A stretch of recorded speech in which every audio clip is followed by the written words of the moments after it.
A apresentação do prato é muito importante até pro Exatamente, adulto. exatamente. Você vai num restaurante que vem aquela comida velha. O meu sogro disse que parece comida de porco, né? Aí você olha assim, ui, não dá nem vontade de comer. Primeiro a gente come com os olhos, né? Aí Se tiver depois você vê um feio, prato bem bonito, você paga até 100, 200 reais naquele prato. só porque tá Só porque tá apresentado bonito. diferente. E às vezes é o mesmo ingrediente. Exatamente, a forma de apresentação muda. Muitas vezes acontece isso, eu recebi relatos de, mudei aqui a forma, o corte, por exemplo, cenoura. Ofertava cenoura em cubinho. Aí começou a ofertar em palito. A criança já aceitou.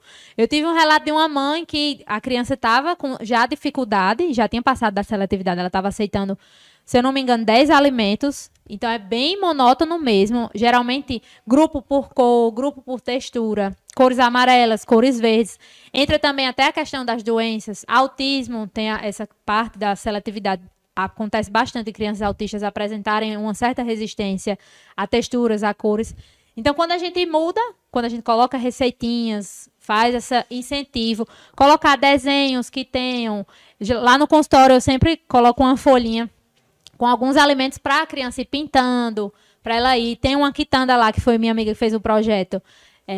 Ela já pensando nisso, da criança ir fazer uma feirinha, essa parte do mercado também já incentiva bastante de você levar para que a criança veja o que é industrializado e o que é realmente alimento de verdade. Rapaz, teve uma mãe aqui que fez uma pergunta que eu tô com pena do pai, sabe? E quando a criança quer comer só carne? Eita danado! Aí prepara o bolso, meu amigo. Essa foi pesada, essa foi pesada. Fazenda. Pode falar, Jéssica. A criança só quer comer carne aí, não quer outra coisa, não. Vamos mudar o grupo das carnes. Tem várias ali que a gente pode ofertar. A forma também, se tá assada, se é grelhada, se é cozida, se é frita.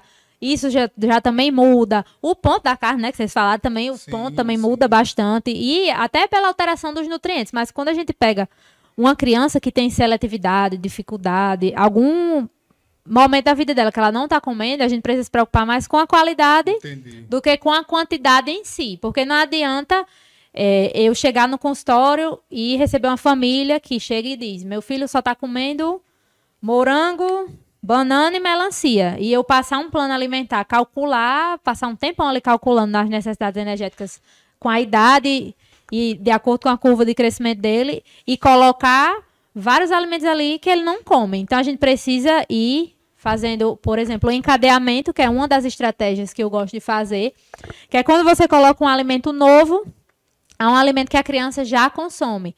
E aí eu sempre dou ênfase de colocar o alimento como se fosse o preferido, né, dela, em maior quantidade, porque senão vai assustar. Então, coloque, por exemplo, a criança não gosta de ervilha, mas ela ama, vamos ver aqui, milho, pronto, ótimo exemplo. E aí você coloca a maior quantidade do milho e coloca 1 a 2 ervilhas ali. Aí, de início, dificilmente ela vai provar logo, mas ela vai ter a experiência sensorial, ela vai olhar, ela vai tocar, ela vai se interessar, muitas vezes ela deixa. No segundo dia, coloca lá e acrescenta mais uma. E aí, à medida que for avançando, que ela for já se interessando, passando pelas etapas da escadinha, a gente já consegue diminuir a quantidade do milho e aumentar o da ervilha para que ela se adapte a isso. Isso entra com vários outros alimentos. Um exemplo muito bom é o chips de batata. Entendi, uma boa. Batata frita. Você começa colocando... Doce, eu acho massa. Pois é. Doce. É muito bom. Botar orégano, azeite, fica tudo. Aí... Pode ser, pode ser. Eu tenho que ser filho. É outra polêmica também, né? A questão do uso da airfryer. Mas vai depender muito de como tá ali em casa. Então, quando ela chega, por exemplo, só come chips de batata, pega ali do supermercado e compra. A gente vai fazendo esse encadeamento, passando por várias fases. Entra os chips de banana, pode ser banana com canela. Entra depois a banana congelada. E aí vai passando pelos cortes da banana até que a criança aceite a banana que ela não queria nem ver. Então, a gente vai passando por isso. Geralmente pelas cores, pelos grupos, até que ela consiga comer o novo. Eu tenho uma pergunta aqui, pelo que eu vejo, é uma mãe que tem 2 filhos, né? Uma criança com 1 ano e 6 meses e outro com 6 anos. E ela pergunta assim, ela diz que se sente muito cansada, deseja fazer o desmame, né? E como você orienta esse processo? E ela pergunta também dicas para evitar alimentos não saudáveis para o filhinho de 6 anos, aquilo que a gente já abordou um pouquinho. Não tem casa. Que ele tem acesso, né? Não tem casa.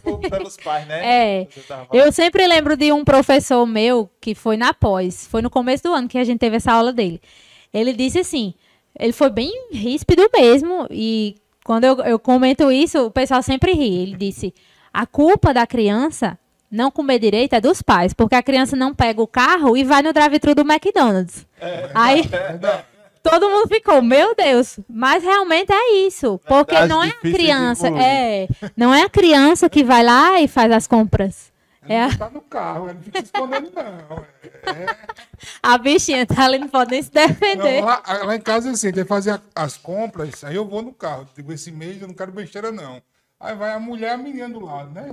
Aí botando as coisas e eu só tirando. Eita. Eu disse, se não levar pra casa, não tem como comer.